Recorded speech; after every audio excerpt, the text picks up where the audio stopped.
we've come up with this idea of the story of you. And that is suddenly becoming a very powerful thing. You need a team with specific people with specific skills. You're that implementer of change. You're the prime example of what can be done even under duress, anxiety and fear. In the room, 52 Jokers Wild.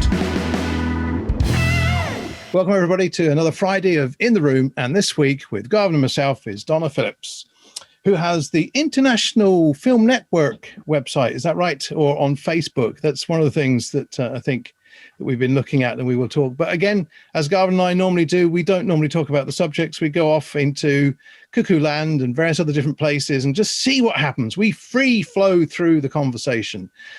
But anyway, I'm going to start with talking to Donna initially. We'll see what happens.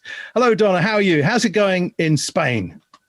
Well, it's probably about 24 degrees. I'm doing very well, busy, hoping obviously that people can visit to Spain soon from, the UK, Ireland and everywhere. But yeah, otherwise it's going all good. It's going all good. Now, I have a question, George. Does the rain in Spain fall mainly on the plane? What the hell is a plane? Is it a plane in the sky? Is there some planes out there that the rain falls mainly on? I don't know where that is. It's a flat surface of some nature, but I think we don't get much. That's a good thing. It is more or less 300. I apologize. I think that's my emails coming in. Don't worry about them. Ignore them. Don't worry about that. Just work. We didn't hear it anyway. We didn't hear it, no. But there's about 300 emails coming in there is all I got. That's it. But Donna is in demand. Donna's in demand in Spain. Well, there's a few mountains, isn't there? And then there's lots of sort of flat areas, because I know that we went down to, is it Malaga or somewhere down the Algarve or something in the southern part of Spain.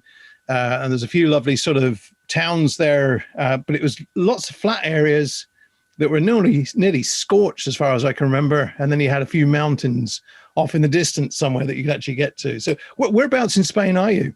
So I'm in Nueva Andalusia, which is just sort of at the back up the hill from Puerto Banús. And I can see the mountains quite clearly. I've got La Concha, which is quite a famous one here.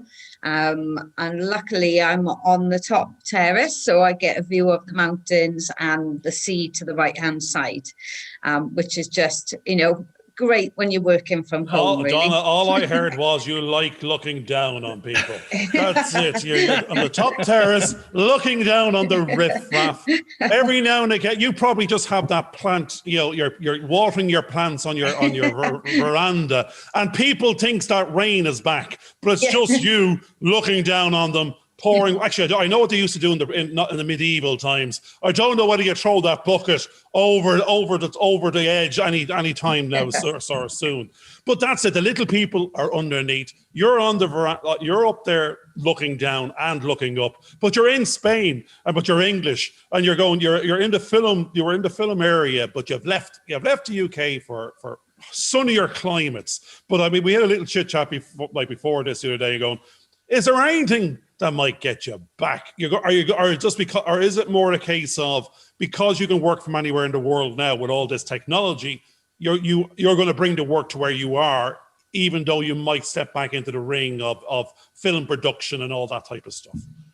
Yeah, I mean, there's so much going on. First of all, there's always room at the top for more people. Bald people? Did you say bald people? No. More people. More. And luckily, I'm Welsh, but I'm also English and Irish. So, I can invite in many different cultures, and probably where my networking skills come from as well. But yes, dipping my toes in and out of many different industries. I work for a place in the sun. I run the International Film Producers Network group, and also a few social media accounts in art. I dabble a bit myself in my spare time. So yeah, there's always something going on, really. I'm always busy, which is good. Yeah. No, we like the art now, because it's the art of George talks about this before. It's the art of talking, the art of conversation, the art of listening. None of this is sticks with me at all. Or just the plain art, the creative arts. So I like, actually, I've just started buying a couple of naked paintings over here. I didn't realize that I bought the ones I bought. The wife's going, they're big sort of naked women on these canvases. Where are you going to hang them? And I go, in my office probably. But it's as close as I'm going to get to certain arts. But it's, the art we're interested in is the art of story. I think George is more interested in the art of storytelling and getting those stories onto screen. Now, at the same time, storyboarding uses the skills you're talking about. Like my daughter's up there drawing manga or anime. I don't know what she's doing. I don't even know the right terminology for it, but she's sketching all these little images with big eyes and faces and dressing them up. And I'm going, there's an artist in the room there. My father was an artist. My sisters are artists. I keep on saying to George, I'm either a piss artist or a bullshit artist. I'd like to be the artist. My son, for the first time, he's 16, said, who drew that painting? And I said, that was me 19 years ago, just before my daughter was born. And he's going, it's hanging there like his entire life, my daughter's entire life. There's two 6-foot paintings. One has a bit of a Kylie Minogue look about it. And he goes, he always thought it was my sister did it. And I go, well, actually, that's actually to me a good sign, because my sister's art is fabulous. And he probably thought that was one crappy one in the mix. But I mean, it turns out it was mine. My one attempt at being an artist 20 years ago. George has opened up that creative flow with that book he was reading, the Artist's Way. And I think like the one thing that's aligned between the three of us is the artist wants back out. The creativity wants to flow again. Yeah. And it's what journey, I know you work with a Place in the Sun and there's networking, but that art is calling. So what's calling to you? What type of art? What's the plans for the next couple of years to get that art out there? I mean, a bit like yourself, I come from a creative family. My father's an artist. My cousin's an artist in Australia. They're all quite high profile. Even the younger members of the family are all into art and, everything that's creative, music. So it's always there. And sometimes, obviously, I dip into what I call normal life and then dip into my imagination side. And I'm always sort of coming across people with the same sort of creative skills. So being able to connect with those obviously always helps me build more. And I suppose my plan over the next few years is just using my creativity to try and carry on building the International Film Producers Network and to help others. That's the main thing. It was set up as a platform to help people who couldn't actually find, who were a bit nervous or didn't have the confidence or the marketing skills to reach out and connect with other creatives. And that's what I want to build. That's my passion, really, is connecting people to bring, projects together.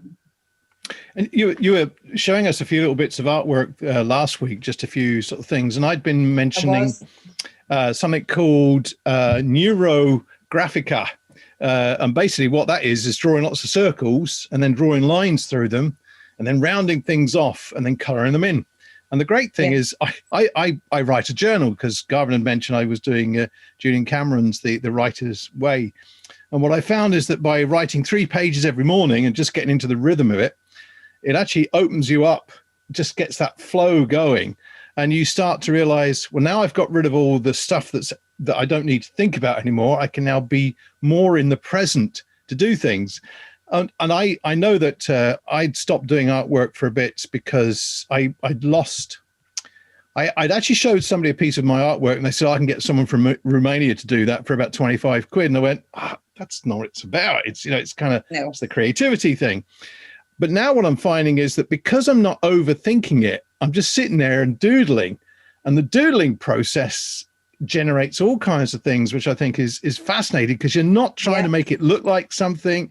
You're just having a little bit of fun. What's your process is in that kind of doodling? Do you doodle, or is there another process? Yeah, it's sort of like an art flow. I mean, I've always kind of drawn sort of, your cartoon type females. Why I've been drawn to that, I think it started off when I was younger, just copying pictures of people in catalogues, and learning how to, obviously my father would say that's the best way, and a little bit like the process you were just talking about, which they can use for storyboarding with circles and lines. And it was the easiest way to start learning how to, draw the shape of somebody's face, their body.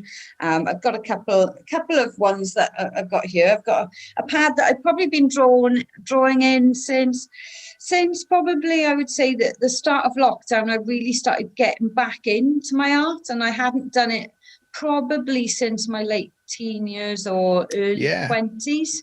So a great reset there, really, isn't there? Yeah. The lockdown collection. You have to get that published now. Yeah. So obviously I'll show you a few. So. Oh, yeah.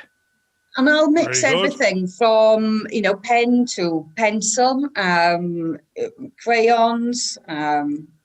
Yes. Now, if my wife sees me taking out my crayons, I think that's the end of it. I'm gone. She'll go, like, you were an accountant. Now you're in the room coloring in with your crayons. I've lost them all together. He's lost the plot. Well, I think you have to reach back into your childhood and do what kids do. I've got a grandson who's about 2.5, and his mum and dad, because it was hot over in Canada, they went to a relative's place who had a pool. And he was seeing all his uncles and other relatives jumping into the pool. And he said to his dad, I want to have a go at doing that. And he did. He had that child's curiosity. He says, I'm seeing people do it. I must be able to do it. So they gradually took him over, and he went onto the diving board and he jumped in. There were other people to catch him just in case. But he went, yeah, okay, I've done that. Enjoyed that. Might do it again. But we'll work through the process. And his dad was exactly the same when he was about 4. And I think sometimes we have to become the 4-year-old to really start to explore the world again, the same way that the 4-year-old does. Just look for... George, you just did the 101 thing we started before this show. You just said, like, a couple of things. If you just take the example out, go learn. You got the example. You saw it. You got the affirmation other people could do it. Then you sort of decide, I'll learn by doing. So the little kid says, look, I can see what they're doing. Someone gave me the example. They're all happy. I can learn by doing. I need to do it. And then he just dived right in. They were all the words we were coming up with just before this show.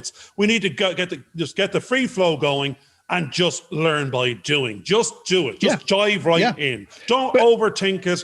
And you just chucked it all together in one sentence, using your grandson as the example, which is great. And that's actually back to the international film. Actually. Just as the producers network type of thing, there's 20,000. I think there's 20,000 people in there. Now we don't know who's in there, what they're doing, what level of learning, how some of them are stuck, some of them want to help, some of them are just in there curious. The thing is, it's a big quagmire of potential. And there's loads of stuff probably going on in there, because we know work is going on in there as well. There's lots of projects happening. People met people, hired people, fired people, found some more. So what's in there is it's as you said, it's the perfect network of talent that, some can't speak for themselves. Some don't even know who to speak to. They know they have their own talent, but actually myself and George were talking yesterday, an awful lot of who's in there need 40 jobs to exist for theirs to be a part of it. Therefore, be a writer, be a cameraman, be it something else. They're empowered, they're disempowered in one way until someone turns them on in a project. Isn't that the problem, Garvin? Because you've just now said somebody has to be turned on to be able to get done.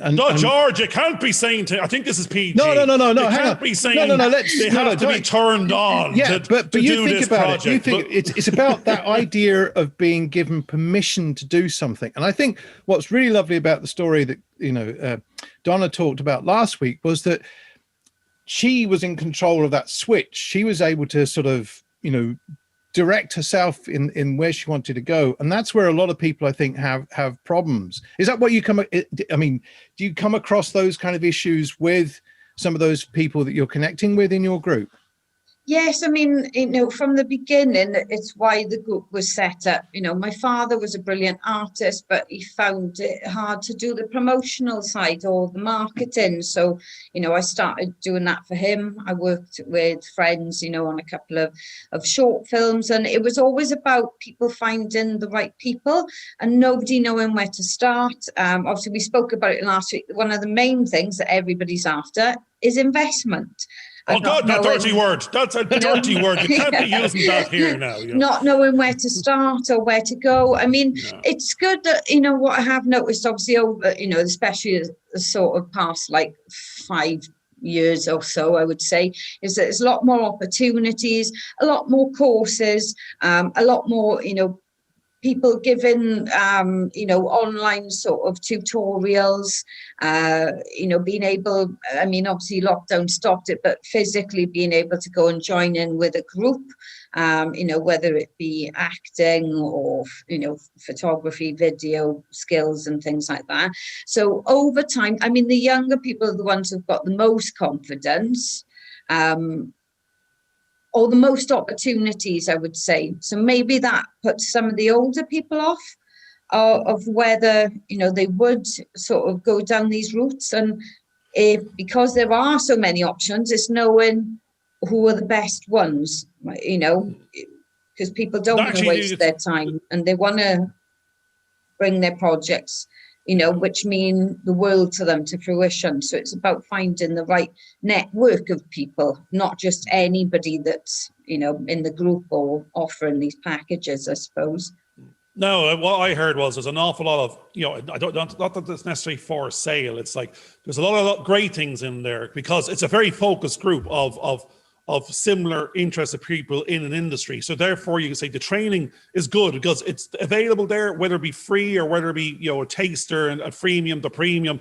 They know the group need to keep on training, upskilling, because they are competing with their peers, or they're like, if there's limited jobs and there's 10 cameramen, then the most trained and the most able and with the biggest portfolio has maybe got the best chance, and maybe not, because if they're not the best marketing of themselves, the risk taker younger guy can get closer to the horse, as they say, in the sense of because they're seen or heard or took a chance or took a risk or did a bit of social media themselves. And that's the thing. There's a limited amount of projects that are financed and need resource. There's actually, we know from the last person we had, actually, Jonathan, I can't remember his second name for a second. He's going to kill me. Brownlee. Jonathan Brownlee. He's from a filmmaker, director, producer from Dallas. He's from Canada, but living in Dallas in America. But he says the actual demand for workers is twice the supply of available talent in America currently.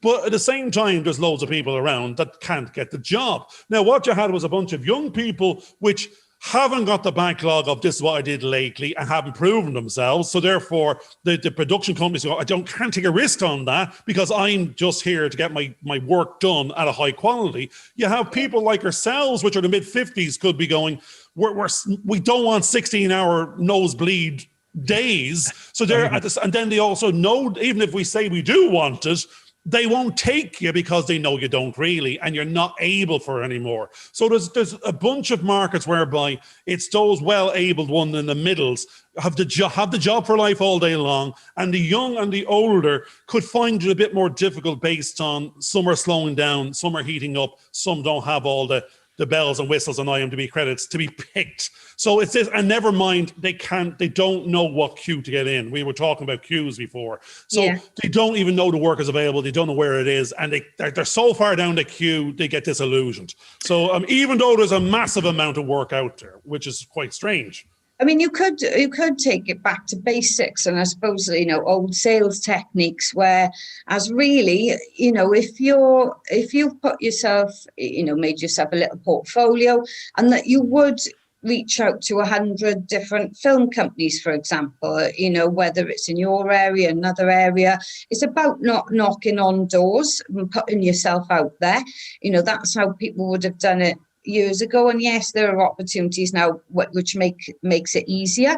But I think if you are sort of working hard to get to that position, you would appreciate it more. And those are the people who tend to apply those skill sets on every project or every potential job they're going to come across in the future. You know, they keep battling on, and maybe that puts you in the right position sometimes to meet with the right sort of film companies or, you know, film professionals. Well, you hit the nail on the head, though. There's no escaping. You got to network to get work. Yeah. And in this day and age, your CV is probably worthless unless you're nearly doing social media branding of yourself. You've got to be seen maybe on the LinkedIns, maybe on the YouTube. You've got to go beyond the piece of, if your piece of paper says you're an expert at camera, and no, you got to be popping up in front of them because other people are going to be. It's who's first in the queue. They don't need to search any further. So it's brand you. You've got the tools. You go out there and you can skip queues using the tech and the LinkedIns and social media and get seen and get that job. But you got to step out of that comfort zone. You got to be a little bit more risk taker, you know, to swap the order of the queues, I think. It is. I know that, I mean, it's always been that kind of way. And I know that one of the biggest problems with being freelance, which is why there is a need for some kind of marketing tool there in front of you, is that if you've got a long job, you get lost in that job for that period of time, and then you almost have to restart again once you've got to the other end, and it's like starting all over again because you're now having to try and get yourself in front of other people, you know, while the group that you were working with are starting to develop their next project, which could take 2 or 3 years. But you do, I mean, a lot of the relationships that I found that I formed were a small bunch of people that were constantly giving me work all the time, and it just kept coming in and coming in and coming in. And that was always the way that I kind of worked. It was word of mouth. So you never had to go out there and do all the kind of marketing that some folks do. And I think there is a problem that a lot of the systems that are out there that look as though they may actually be able to help you end up being more of a block than a way forward. So I think it is good to start getting conversations going like we're having now, because that's the only way that you can start to show what you're capable of doing, and also show the confidence that you have through the way you tell stories, even in this scenario, because everything's about telling a story of some nature. Is that something that you promote through the website that you have at the moment? I mean, no, what I would say about the group is, you know, now I will try to post out things that will make them think, or to kind of bring out their skills, really, and for them to see perhaps what content is working. I mean, there is a ton of other groups out there, similar to what I'm doing. So, you know, some are smaller amounts of people. It's one of those things where you're trying to bring it out of people, and that's the hardest part. It's hard work, Donna. It's the constant, the putting out content myself to try and obviously get everybody to interact. Because unfortunately I can't give the full time to help everybody. You have the day job, you have the night job. This is just your passion, and you're going, but it's a job. It actually could swallow your whole and be 10 jobs. The weird thing is 20,000 people. We're two little old men. Well, in the sense of we're producing this, editing that, making the other, and then I've got to go on to Facebook, Twitter, Instagram, Pinterest. I've got to go TikTok. I don't even know if we should be on TikTok. LinkedIn, and it's like saying there's 4 more jobs of just us to put out what we produced, and it's worth nothing. In the sense that things are 10 seconds of this and 5 seconds of that to get 6 likes, 5. They have it's not even, you're feeding the machine. You're feeding this thing that's demanding more of your time and other people's time, and may not give anything back in return. It makes no promises. It doesn't say you're going to be viral. It doesn't say you're going to be seen. It doesn't say you're going to get a job afterwards. But what it does say is, if you're not doing it, you've got little or no hope, because your website's dead in the water. The algorithms are now on social media. For you to be seen or heard, even to see if you're bad, good, or indifferent, you've got to be feeding the machine, and you've got to be feeding it good content. And therefore, you're at the top of this funnel that the thing it's generated, loads of people are in there chucking maybe some ads, some asks, some wants, so in the machine, and there's others trying to sell, and others trying to inform, others trying to entertain. It's a 20,000 people. It's like an anthill. There's loads of stuff going on in there. You get lost in it if you looked in and just started going through the who's saying what to who, what, where, and when. It does its own thing. It has a momentum. But at the same time, at the top, you're going, you could just drown. You could, personally, we're drowning, and we're not even, we can't even handle the little bits we're doing. You could staff up a full staff there. They could be working from now till doomsday, and there could be no money coming in, and it'll still look for more. It's a self-help group, strangely enough. It needs work done, but the work needs to be done by those in there, not by people volunteering at the top. You're a facilitator, because otherwise you've got 10 jobs and no one's paying and everyone's taking and no one giving. Yeah, you need a good team, really. It's like, I believe in anything. If you work on a film project or anything, really, you can put it to any sort of industry or project, but you need a team with specific people with specific skills. That's it. Some of you can multitask on some things, but you do need an understanding, whether it's sort of the business side, the creative side, run into a plan. Somebody who's quite disciplined in timing. It takes a good bunch of people to be able to. Do you have that team? Do you have that team to help you with the admin and all that sort of stuff? Do you need to build that team? Yeah, not immediately, but I mean, over the years, I've met so many incredible people that I know I could just go to and ask. But I've just always been somebody who's kind of taken everything on myself. Maybe that's just me. You gotta let go. That's share the love, because that, as you said, the weird thing is there's a bunch of people out there that this is their love, this is their passion. The opportunity to interact with this community, they'd actually pay for if it wasn't seen as the work. There's a work aspect to it, which will always be there. But when you got to do that work, that pain to get the gain, and the gain is the networking. You got to work the network to get work. It's the same. It's the two sides of the same coin. That what's in that is the access to that network, the personality they can inject in there, and relationships that they can create, and the opportunities that can come out of it. All demand they have to be part of it, have to have the passion, have to interact with it.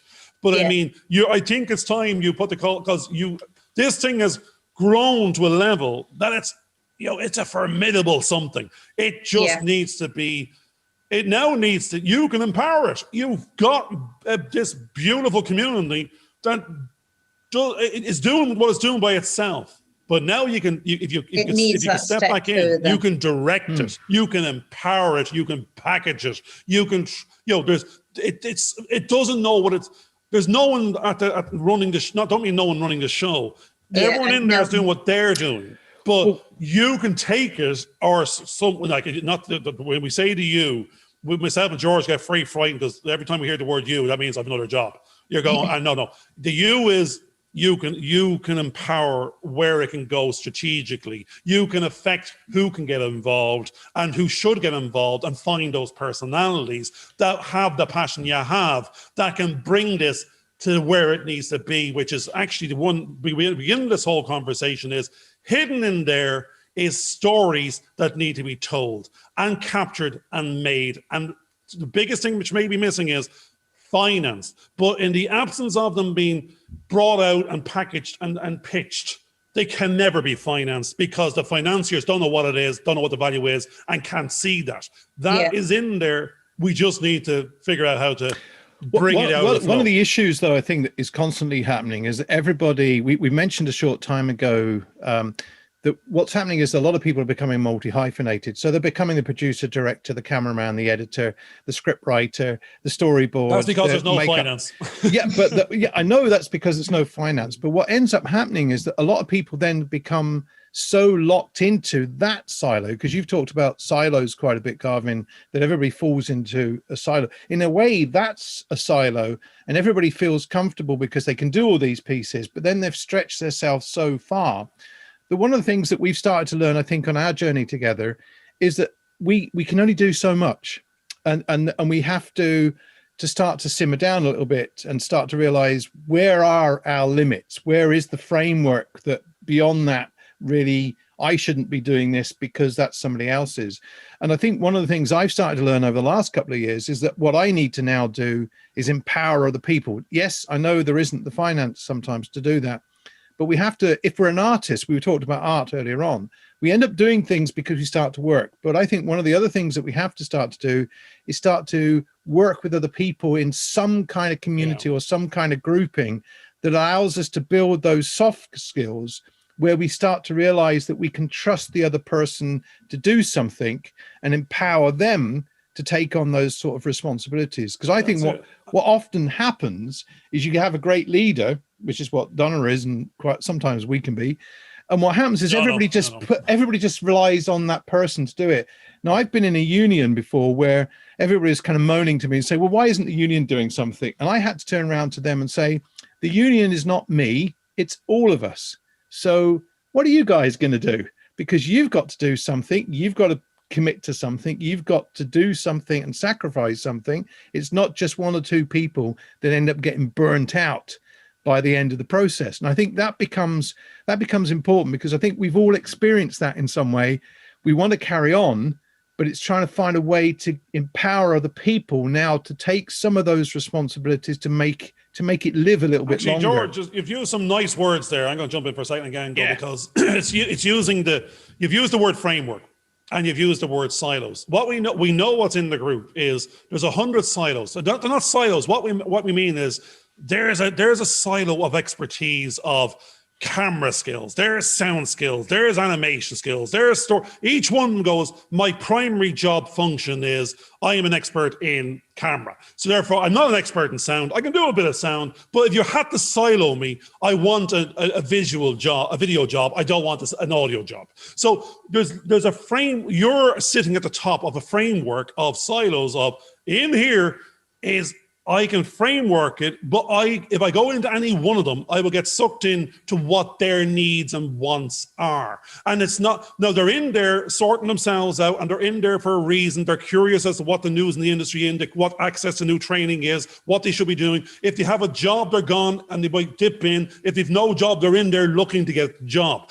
But at the same time, the language we myself and George started to find for ourselves over the last number of weeks was, we got to stop doing the damn thing. We've got to go holistic. We've got to pull ourselves out of doing the work and go, let's look at the framework of silos. Let's go holistic on what the opportunity is. Our job is to create the jobs. Our job is to empower the jobs. Our job, so at the moment, there's no jobs in there, because if they're in there, they're looking for the work or the project to be kicked into gear or finance, so they can be sucked out of the silo and go project wide, so that they no longer have the time to be in there other than their leisure time of curiosity of train, this sort of stuff. You have 20,000 people. I know it from other groups as well. That's, if you stratify it, there's going to be the takers, there's going to be the givers, there's going to be the ones that are mixed in between. I'm a taker giver, I'm a lover, I'm not a fighter.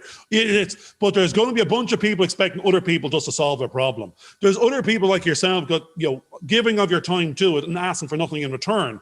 And but certain others when there will just keep on taking that, and it's your responsibility to sort me out. Where George has said, it's a community of a union of everyone in there is meant to be, as you said, sorting themselves out, figuring out, creating products. But if there's no one leading the way and no one gone holistic, no one knows the way out of the silo, and no one knows where anyone else is, other than the few that do seep out and try and network and create it, you'll find 90% are stuck in the silo. 10% were those that were so close, they know they need to make a difference. They know they need to do work to get work, and they've clawed out of the silo and grabbed a few people around them and start to create these projects. And they're doing the work in the absence of the finance, and they're saying, we'll get the finance afterwards. But the brilliant thing about, you've got the potential to re-empower others.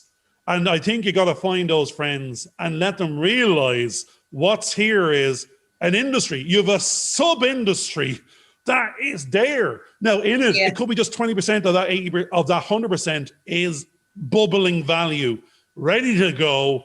It just needs to be given the fuel. and it needs to be packaged. And that's a bunch of work for a bunch of people, and they're your friends, they're who you got to find, and that can then go on a new journey of story, of the manifestation of creativity into story creation and new content. You know, I see that. We've been sort of giving our kind of little perspective of how we see those, also based on some of the we've no idea. experiences. We're just making that up. No, but I think what's important is that one of the questions I was going to ask there was that it's the International Producers Network, Film Producers Network.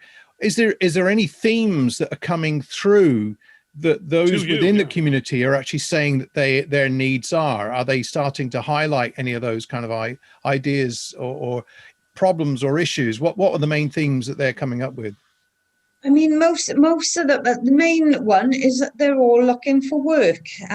You know, we did mention last week that a few of them will ask sort of questions, but a lot of the time the answer is within themselves. You know, it could be something simple, whereas you would just say to them, you know, pick out 100 companies and send your email with your CV. It's, for some reasons, not everybody thinks of these things, you know, offhand. So, I mean, with the group, you know, there's lots of different content in there nowadays, and it's grown obviously since lockdown. You know, during lockdown, there was people posting just every single day because they were at home, they couldn't work, so it's sort of like, you know, like most industries and, you know, graphics or whatever for companies, it peaked at a certain point. And then obviously as, you know, lockdowns started sort of calming down a bit and people are back out and about and could film again, then obviously it sort of quietened down. You know, unfortunately, you know, I had to throw myself back into full-time work as well. So, you know, it is self-running, like I say.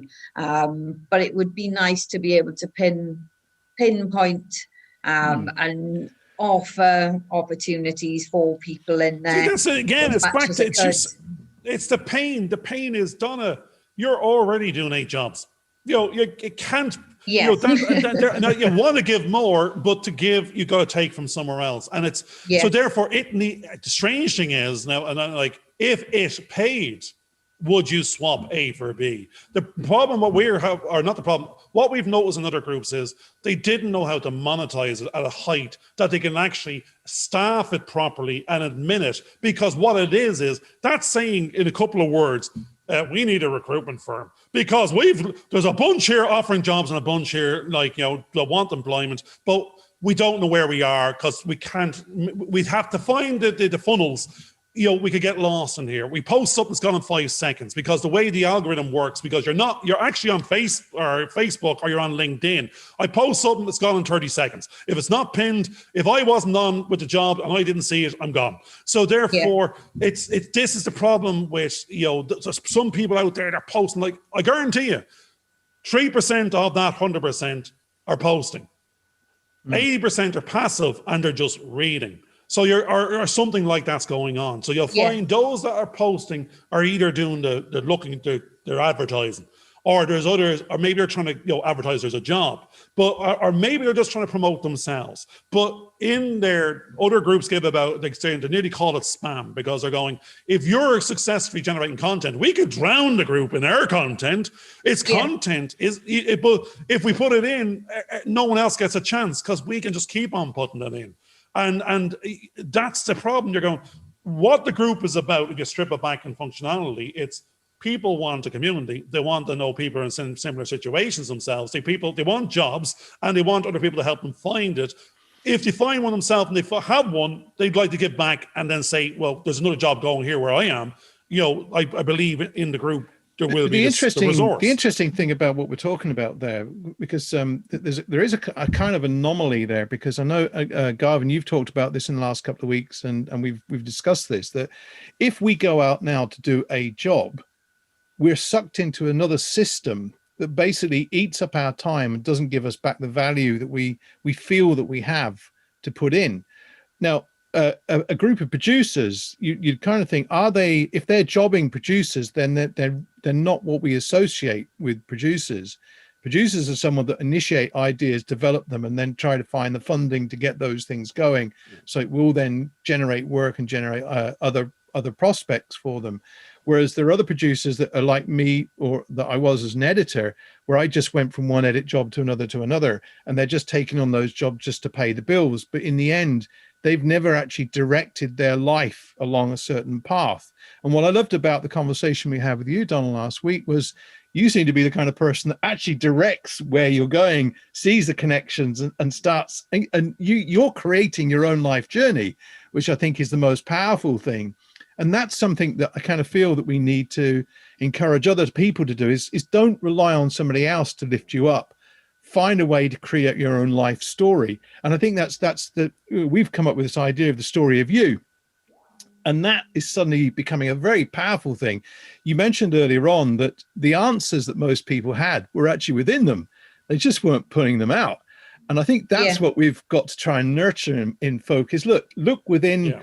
Pull the answer out of yourself. If you need someone to guide you and talk you through, you've got a network of people that could share their experiences with you, and start to create that bubble, that energy where you suddenly realize that you guys can actually collectively create the work that you need to do that will generate an income. And I think that's something that is most people get lost. They don't realize, well, we can generate the income, because you were saying you've gone to Spain to work. And you're doing this job, but I think out of the conversation, and you created the job. But you created the job. That's what I'm saying. It wasn't somebody else didn't call you out there to do it. You went there and created the opportunity for yourself, and that's what I thought was brilliant. I think that's really good. So, is that something you feel that you could start to work with and empower some of those others to look into that spirit that you followed? Yeah, I mean, I would love to do that. I've been lucky enough that I have taught, with projects and great teams over the years, in sort of creative industries. One thing that I'd like to mention is I've been reading Rich Dad, Poor Dad this week. And it's interesting. Very good. When he talks about Rich Dad, he basically says to the young boys, that nobody that's ever worked for him has ever gone to him and asked him how he got there. So it's about asking the right questions as well, I think. And just having somebody like Rich Dad, who's clearly, I'm sort of like halfway through the book at the moment, who's a mentor. I believe a lot in meditation and focus. I could probably be a little bit more focused sometimes, but I'm a juggler. I've always juggled different projects, different jobs. That's just me.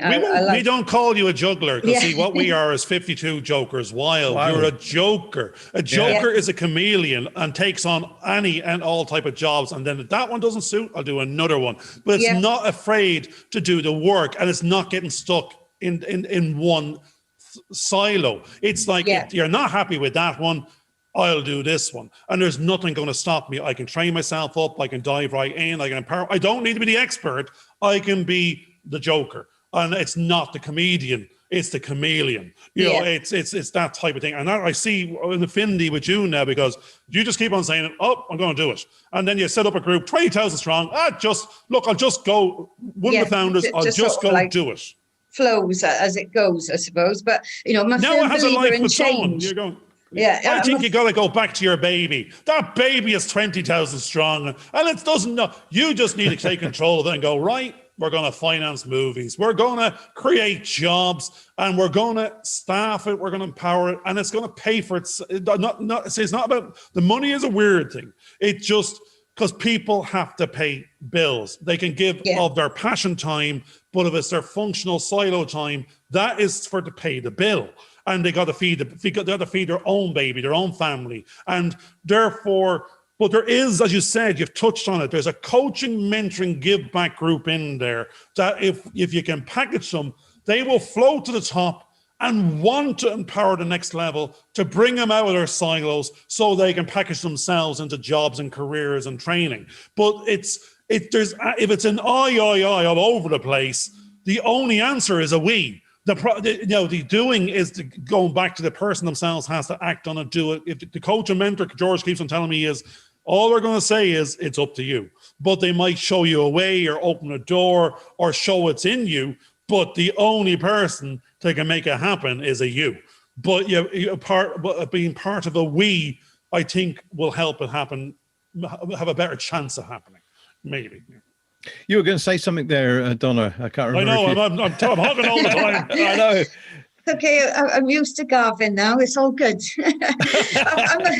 I'm a big believer in change and just taking chances, I think. You know, I've always thrown myself into opportunities. You know, it's taken me to some amazing places. I've met amazing people. I've been lucky enough to work for amazing companies and on projects, you know, and that's throughout my life, really. And I know it's not as easy for everybody, you know, to take chances, because they do worry about, you know, being able to pay bills and things like that. But if I can sort of like just give some of that away that'll help other people, you know, just to kind of like give them that little bit of confidence, you know, then that would be the aim of the game for me, really. I think it's being able to share my passion to help others.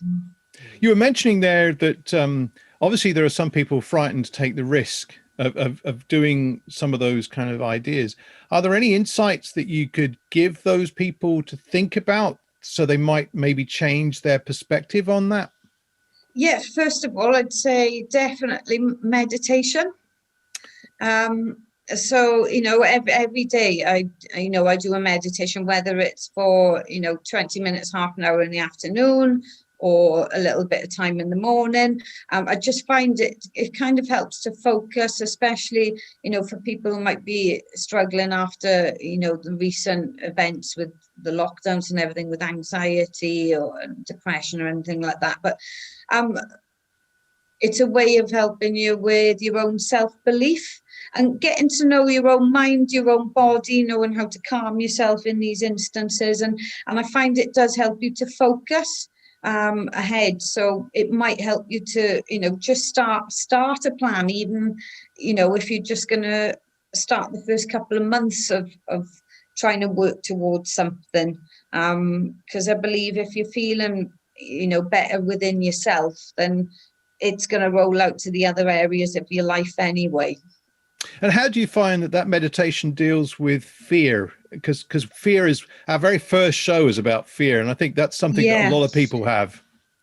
Yeah, I mean, that's a big one. It's probably been a big one for me all of my life, I would say, as well. Just, you know, the fear of being rejected or not being good enough. We talked about it last week. You know, where you've got imposter sort of syndrome. You're like, how did I get here? How did I do this?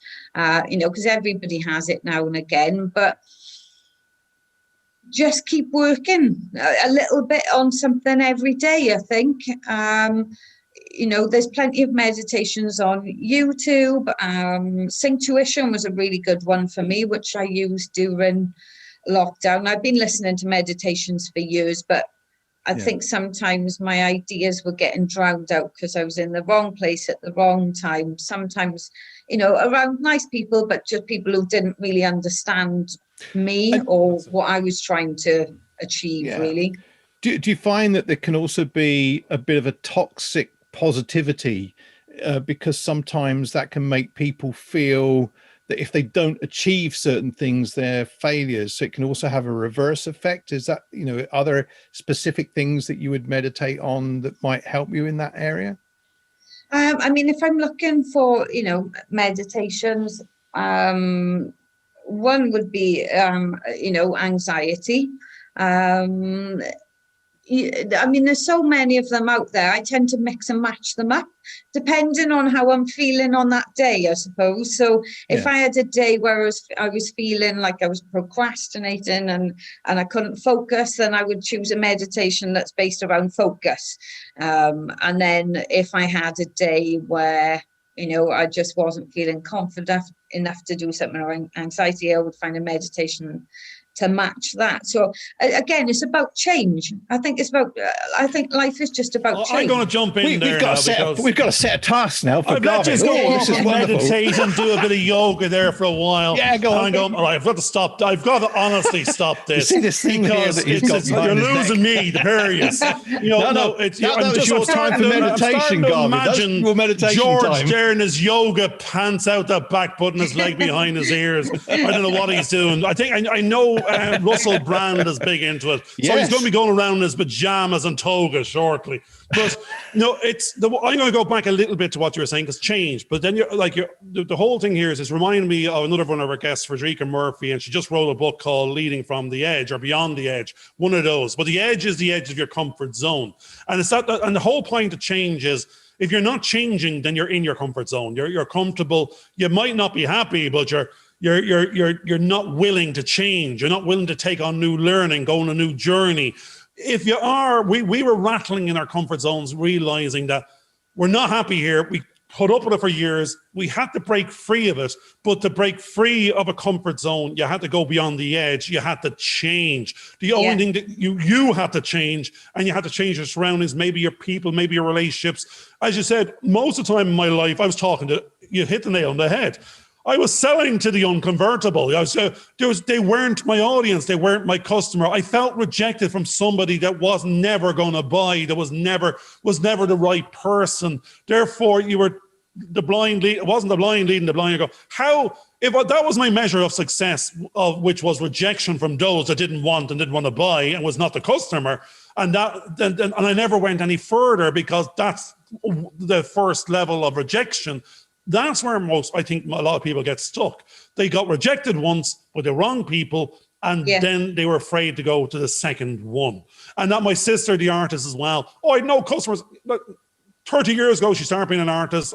There's 100 paintings the world has never seen. But because one person wouldn't pay or didn't want the price, it's like George said, then that was the measure going forward, because the personality was anxious, didn't want to try again. We left the box. We're so far outside that box, we're not even on the same planet anymore. The comfort, we're so uncomfortable. It's I don't even, and actually prickly. I think that's what we need to be. You need to be constantly uncomfortable enough to keep going on the journey. And then as you get comfortable in a piece of it, it's not stop. It's keep going, because we're now meeting the likes of yourself. A year ago, we're sitting in a room with a cloth behind us, as George keeps on saying, and I'm still shouting at the screen, but that's not going to change, because that's who I am. But what's changed is we're talking to individuals in the film industry. We're seen as peers. We're not about asking anyone for anything. What we want to do is implement change. We want to change ourselves. We said at the very beginning, we're going to go disrupt. And we said, go disrupt what? We're going to go disrupt ourselves, because if we don't disrupt ourselves first, we're not capable of disrupting anything else. And the word disrupt is actually innovate. That's what we mean. We're going to go out there and do something different. We can't wait for others. We can't get into other people's queues. We can't ask permission of an industry that has a queue 200 long with no budget and doesn't know what change looks like when it's talking to it. So you are that change. We are that change. And we're on a train of disruption and innovation. And we want the passengers that are going to get on are those that get it, not those that don't. They're those that want to make the difference to themselves first, to then to give to others. But it can't be the takers, because the takers will just say, give me a job and I'll take it. Whereas we need a giver to get on board, and we'll end up with the job, we'll end up with the story, we'll end up with the creativity, we'll end up with the network that gets work and makes a difference. And that's where I see yourself. I see you're that implementer of change. You're the prime example of what can be done even under duress, anxiety and fear. 20,000 strong, creating your own jobs. That's just what you did in your spare time. God forbid you actually were focusing on what you want to do. You'd be dangerous, So you're our hero, you're our mentor, you're our coach, you're the implementer of change. And I think we've a lot to learn from you. And that's what we need to do, is follow you on your journey. Same. That's what I see. Same with you. Other guys. than the meditation, I'm not going with the meditation. I actually do think that the meditation thing is coming up. I know it's strong. good for some, but I crack up. Yeah, no, I think I'd maybe spontaneously combust. I'm reminded of some monk that's meant to be 1,000 years old. I sat there and turned into stone. That's what would happen if I'd either spontaneously combust or turn into stone. Maybe that's the change that you need. Maybe that's what you need is to turn into fire and become that fireball of now energy. You have it. What shit? Now you're going. Yeah, most of the time people limit themselves based on the resources to hand. It's, as you said, I'm doing what I can do based on my time, based on what's available, based on my resources. But if that wasn't an issue, what would you be doing? What change would you be implementing? That's the bit we need to be sourcing, the bit that empowers us to roll out change. Which I think is because we're about to have a change coming up in a few moments, because we have to bring the show to an end. Actually, we've reached that point. We've been going for an hour, which is really quite good.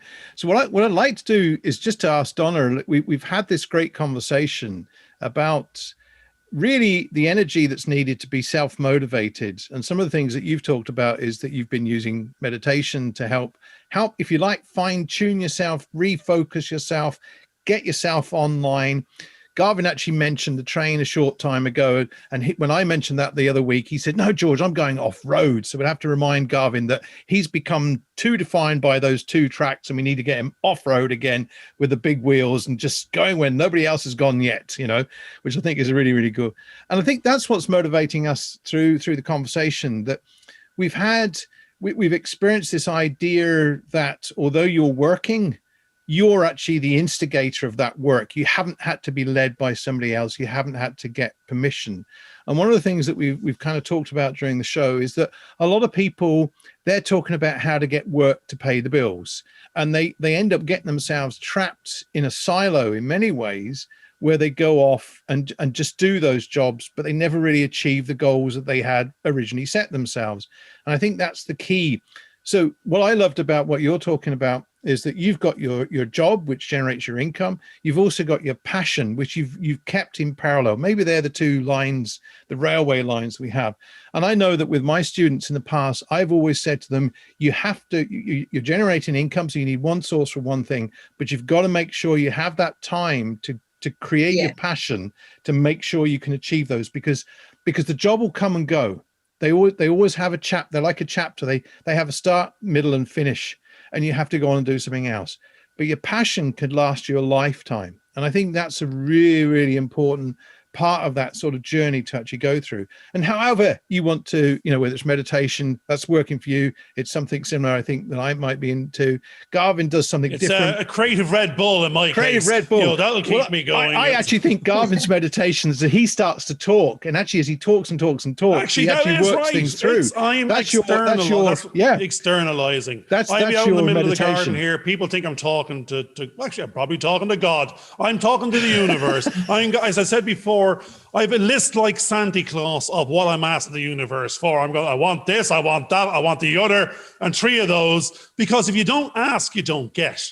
So that's what we found as well. It's like, you got to ask for the sale. You got to ask for it. You got to have it in your vocabulary. Yeah. If you're not considering it, it's not going to just magic itself in front of you. That's just not going to happen. Is there any message that you'd like to put across to your audience, Donna, that would be a kind of closing message to this kind of show, which you think is valuable to think about? I think it's about balance, really. Like taking that time to actually figure out who you are, what your skill set is, and making that plan where you can actually, spend that quality time, even if it's just for, an hour every 2 or 3 days to start with. Just start somewhere. It takes nothing to do a 10-minute meditation in the morning when you wake up. Not that that's really anything to do with the film, but that's what I found has helped me. It's just taking that time out to refocus. So you might, because I'm somebody whose mind's all over the place. I did that last week when we spoke. I'm always thinking about different things. So it's just being able to home in on which ones you should start with. And reaching out to people, reach out to people. It doesn't matter how many no's you get, like the sales technique, 100 no's, you might get, one yes at the end of that, and that might be the one. So, it's about putting yourself out there, really. And I think that's really important, because that's echoing what Garvin and myself have been doing. And we, it's part of the learning, part of the change that we're probably going through as well. So Garvin, your last words, because I think they're words of wisdom that hopefully will be your meditation for this show. I'm going for the sale, because Donna just actually referred to about 5 different shows. She said balance. We have a show called Balance. Time. We've got time. Fear. That's number 1. We also have Dive Right In. That was in there too. So, and change. I don't think it's called it's Lead Beyond the Edge. We've got that one. So strangely enough, these are we're not coaches. We're not mentors. This was just 2 old men having a conversation, and not an old woman in this case, a lovely younger lady here now. But the thing is, everybody sitting in a room comes up with the same subjects. It's balance, fear, time, problems, anxiety, stress, project, goal, family, bills, money. Everybody's got a different amount or different volume of same. We don't have rich dads. Well, some have rich dads, some have poor dads. But at the end of the day, if you had a dad, that's for definite. Whether he was around or not doesn't matter. But we're on this planet. We're on it for a limited amount of time. The wealth is your health, is your family. It's not the money. The money just pays bills. But you'll need enough of it. But find your passion. Go out there, make some friends, influence people, get new relationships. Always ask for the sale.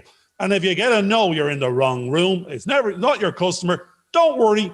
Go to the next person and ask again. So keep on going, keep on doing. That's what I learned today. Brilliant. Well, look, thank you everybody for listening to the show today. Thank you, Donna, for coming on and being one of our guests. We hope we'll get you on the show again as well. And bye for now, everybody. Thanks a lot. Bye-bye. Hope you enjoyed this video. Please subscribe and click on the bell for notifications.